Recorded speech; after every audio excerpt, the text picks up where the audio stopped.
Welcome back to Seller Performance Solutions. I'm Chris McCabe of e-commerce Chris.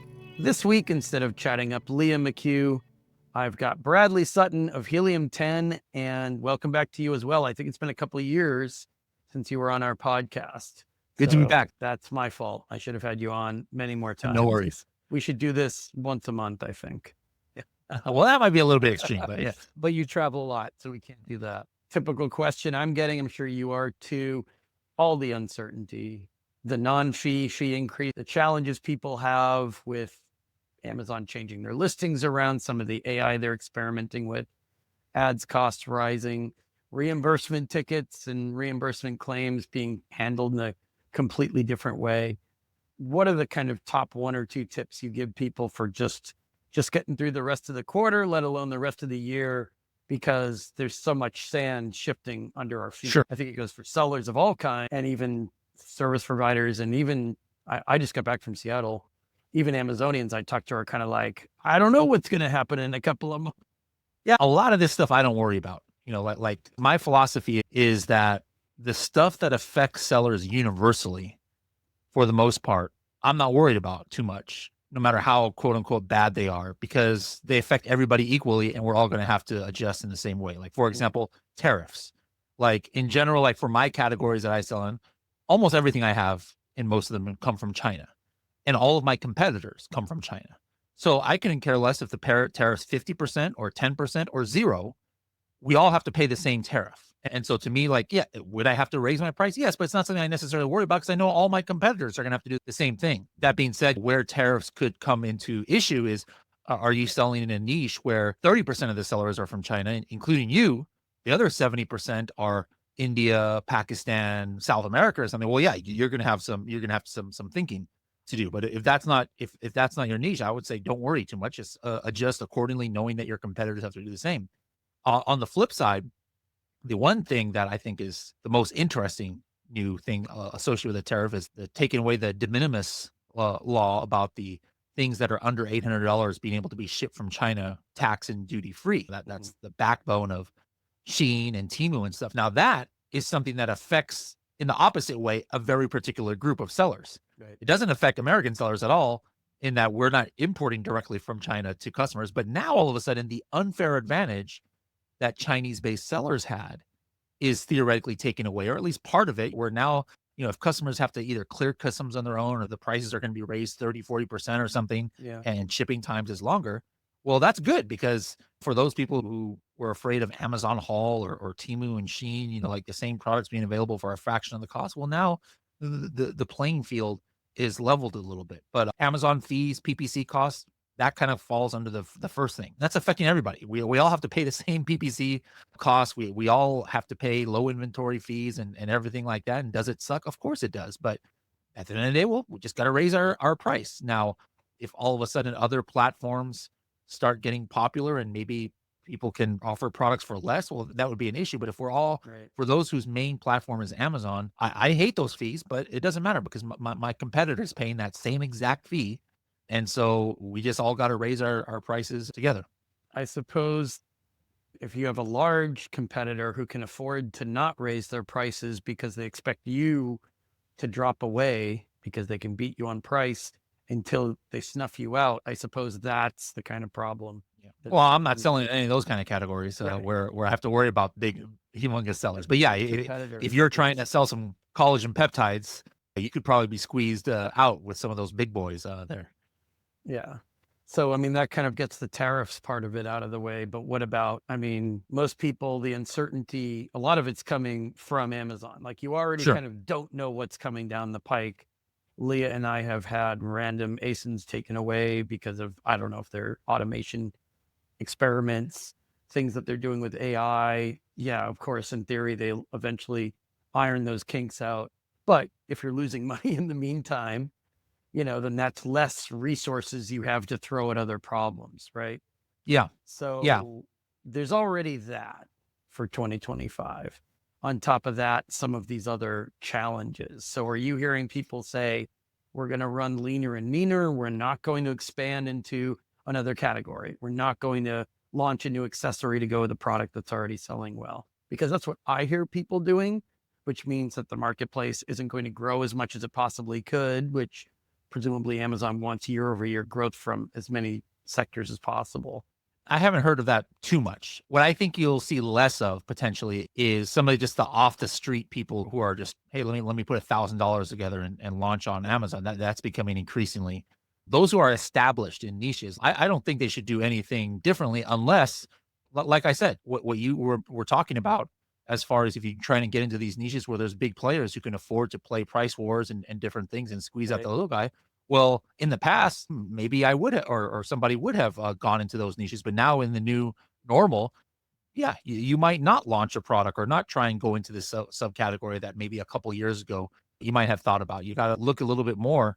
The riches are in the niches, right? So Yeah. I think that you're going to see people do that. And then my big thing is marketplace diversification. A couple years ago, it was like, hey, Walmart is something you should expand to, and I think you still should sell on Walmart. But my number two nowadays is going to be TikTok Shop. I mean, and sometimes actually in a lot of situations, TikTok Shop is way higher ceiling than expanding to Walmart. I know a lot of people who are actually even surpass their Amazon sales on Really? TikTok Shop, which you would never have on Walmart. Like Yeah. 1 out of 1,000 might SKUs on Walmart might outsell Amazon, but like half of the people I talk to sometimes, if they're doing it right, Yeah. they meet Amazon. So I think that's gonna also help because your profitability is more on TikTok Shop, and that takes some of the burn away from maybe losing some of your profit on Amazon. Or if you're making more profit on TikTok Shop, you still come out even, and you can get actually extra traffic on Amazon. There's still people like myself who I'm not sure if I fully trust TikTok Shop to get my product to me, but I'll maybe be inspired on TikTok and then go to Amazon and just buy it. So what happens is the Amazon sellers, they get the regular Amazon products boosted by advertising and having their products on TikTok. Oh, yeah, for sure. And there's been a rise in consultants or service providers who help boost your presence on TikTok Shop to boost your Amazon sales, right? It is kind of funny that for years Walmart was trying to catch up to Amazon, and now they Yeah. have another problem with TikTok Shop or falling behind them. And that's a hot topic. I think I was just talking to a news reporter who told me they wanted to talk to you about the same thing. This is something that's going to be a big subject for the rest of this year into next year. And you're going to have to play the influencer marketing game Sure. 10 times better than you did. I mean, this is kind of leading into my question about product research, but product research must be 10 times more intense now with competition and with these other challenges. You have to get it right the first time. Is that fair to say or no? I think overall research, any kind of research, keyword research, product research, analytics, is you got to put a lot more effort just because I mean, Helium 10 is partly at fault about that. That is the democratization of data that previously vendors only maybe had access to. Or something. Amazon themselves have released so many data points and so many different tools. And then Helium 10 has shown those and even doubled down on making our own stuff where it's like the level of insights you have about niches, whether it's product research or keyword research, is so advanced that if you aren't at an advanced level, you could be missing out because your competitors probably are doing these things, especially now that Amazon has released so many new data points, be it search query performance and other things. And so I think that's important, just the bread and butter it. But at the same time, like one thing I would just, I don't know why I want to use the word admonish, but just maybe suggest to some people, I think too many people are getting distracted by a lot of the new shiny stuff that's not yet fully impacting sales. Like, for example, I see just so much talk about Rufus and things, Yeah, which Rufus. anything as Amazon sellers that could help increase our conversion rate or sales 1% or 0.5% here, 1%, you got to consider that. That's the crux of keyword research and stuff. And so I'm not saying that like minor things, but the amount of attention I see out there about Rufus and stuff, where first of all, there's nothing 100% documented. I mean, there's a lot of documents about how Amazon came up with Rufus, but there's no proof of exactly what is in Rufus and what is powering it. And then overall, buyers just aren't using it that much. I did a poll too amongst 100 Amazon Prime members, and like 6% use Rufus to actually make a decision. Because honestly, it kind of sucks. Like from a buyer's viewpoint, I tried to ask it some questions. It's terrible right now. It came That back being with said, what? you still got to consider, like I said, it doesn't matter that only 5% people are using it. Hey, Mhm. you want to get any advantage you have. And so I would just say, hey guys, study these things that people are talking about Rufus. It's good stuff. And it's important to understand what is changing. but do not do that at the expense of some of the bread and butter, like your regular keyword research and analyzing the Amazon data points. Because right now I see a mismatch with how much press or activity these subjects get compared to the actual amount of impact that it's going to give you. And especially if it's at the expense of what is guaranteed to help your sales and profitability. Yeah. I mean, some of the AI stuff, I think it's just a sexy topic. Exactly. Some of it's clickbait, some of it's serious for the casual or average observers. Sometimes they might run together and people might be afraid, like fear of missing out, Exactly. that if they don't get in on AI now and figure out exactly what it can do for you right now, then they're going to struggle to catch up down the road, which I sort of understand that because I talk to a lot of brands who don't understand things like appeal strategy when they lose an ASIN or God forbid lose their whole account. But Yep. when they have a major, let's say a major account health problem or a major problem with a suspension, when they're not up on current suspension trends and appeal strategy and they're behind, then all of a sudden overnight they have to catch up really quickly, Yeah. right? And Yeah. that is kind of a worthwhile fear, but you don't want to spend all your time on Rufus and none of the time on the fundamentals, right? I mean, Yeah, for sure. Have you I- done, speaking of suspensions, there's been some crazy, not suspensions, but hacking of accounts. I've never seen so many big accounts hack. Like there was a guy named Ivan who put about in LinkedIn about how his $80 million account got hacked. And then I've talked to Helium 10 Elite members who got their accounts broken into, even though they were doing stuff that was right, like two-factor and yep. authentication and stuff. And I've heard rumblings that like Amazon's kind of worried about what's going on because getting your account hacked and your bank account changed, I mean, Oh, that's worse than having your account suspended for a week or two because you could yeah. just lose all your You money. could lose the money. The money. I mean, Amazon was supposed to, and they did put some of this stuff in place. I mean, account security used to be way worse than it is now, for one thing. They were supposed to flag, like if your bank account suddenly went to an overseas account, they're Mhm. supposed to kind of freeze everything. Mhm. We did see some good examples. I mean, we talk a lot of crap about Amazon failing sellers, but they did put in some good ways of kind of catching some of this stuff where certain accounts, yeah, they froze them. They didn't unfreeze them quickly enough. We had to help some people with appeals with like, okay, look, we got the bank account switched back to the proper one. Now we need the rest of our account back so we can go back to selling, and it would take a few days. Situations like that, they got better at preventing any damage from occurring, but I still hear from people. I'll give you two kind of points. Mhm. I still hear from people who have an email as the primary email on their account, which is visible to the public. It's on their website or they're using it Mhm. to email people. The email on your Seller Central account, right? The primary email on the account should be something that only you or your coworkers know. Mm. It's Mhm. not used outside of your organization Oh, that's because a good that point. just increases the likelihood of somebody trying to spoof from your account or try to make it look like an email came from your email address when it didn't. And they can try to dupe or confuse Amazon with that, or simply phishing emails that one of your employees, maybe all of you were up on security and you trained everybody, but it only takes one person making one mistake, Yeah. Yeah. one occasion. So it's that. And then it's also people have been adding way too many services, service providers, consultants, whatever, as user permissions, Yeah. and not even thinking about the potential implications. I still hear from sellers who are suspended almost every day. They want to share their credentials with me. Here's my password. This is Yeah. how you get into my Seller Central account without any kind of recognition that this is awful floppy security. And I Yeah. understand maybe they didn't think about it and they're panicked and they just want me to jump into their account as quickly as possible. You don't want to share your credentials with anyone. If you're adding somebody as a user, there's a right way to do that. Yeah. You do not give your credentials to other people like that. So I understand some of them are newer and maybe that's just a gap in their understanding. But unfortunately, it's another one of those things where it's like a couple of things Amazon could be doing better, things sellers could be doing better. And the gap in between those two things creates friction and confusion where a black hat or a fraudster can jump Sure. in and create damage. I mean, it is cyclical. It's kind of trendy. You'll hear about this once or twice a year, a bunch of accounts compromised. Yeah. Just one last point on this topic. When a lot of accounts are compromised at the same time, sometimes Amazon or Seller Performance will make mistakes. They'll sanitize, and sanitizing the account means resetting the password or making you reset your password. Sometimes they do it more than once. So you kind of get back in the account, you fix it, and then they sanitize it again just to be sure. And then you have to do it again, and it just creates more confusion.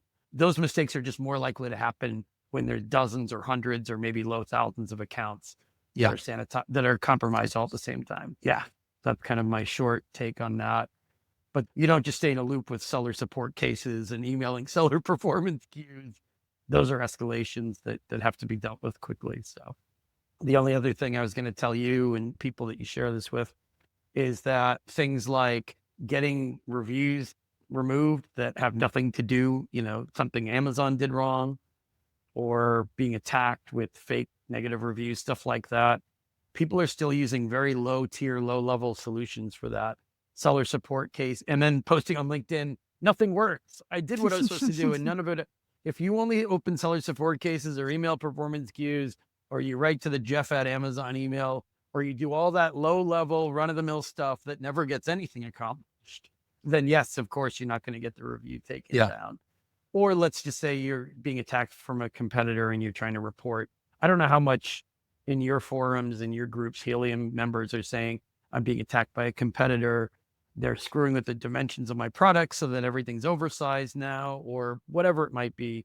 Their detail page is getting defaced and that sort of stuff.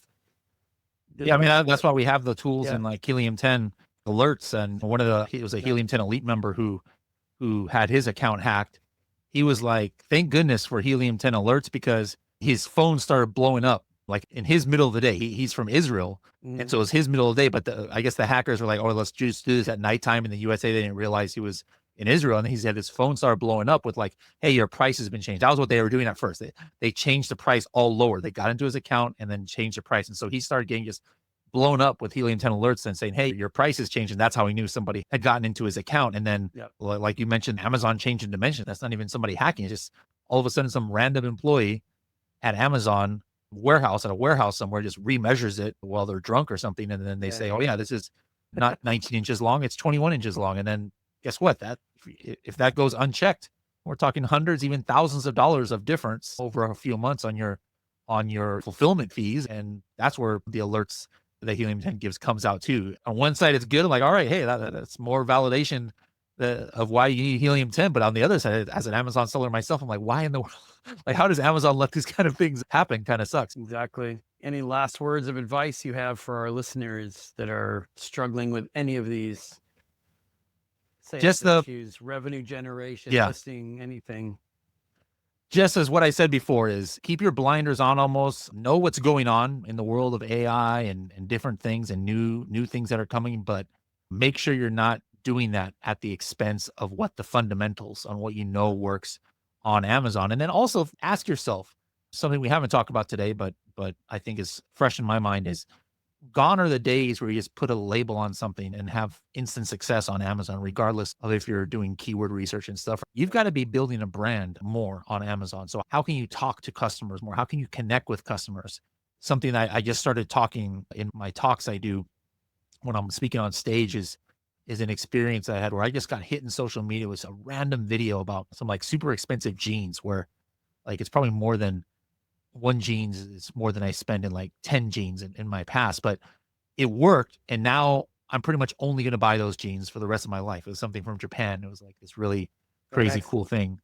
And that doesn't 100% translate to the e-commerce experience, but there are different ways that you can produce that same effect, either through your influencers or through your own story, where you never thought about, hey, am I telling a brand story with this coffin shelf? Or maybe I never thought about that with my brands, but you've got to ask yourself, what can you do to just like make customers for life and make organic advocates of your brand? And it's going beyond keyword research. It's going beyond having a nice package. And so if you can answer that question, come up with something, you're going to be ahead of like 95% of the competition out there. Words to live by. All right. Bradley Sutton of Helium 10. Thank you so much. Best place to reach you for people who have questions on this or anything else. Best place is my Instagram, Serious Sellers Podcast. Obviously, that's the name of our podcast too. You can hit me up there, but Serious Sellers Podcast on Instagram, and then just under my name on LinkedIn is where I'm usually at. All right, man. Thanks for taking the time. I appreciate it. And thanks again, everyone, for listening to Seller Performance Solutions. We will talk to you again next week.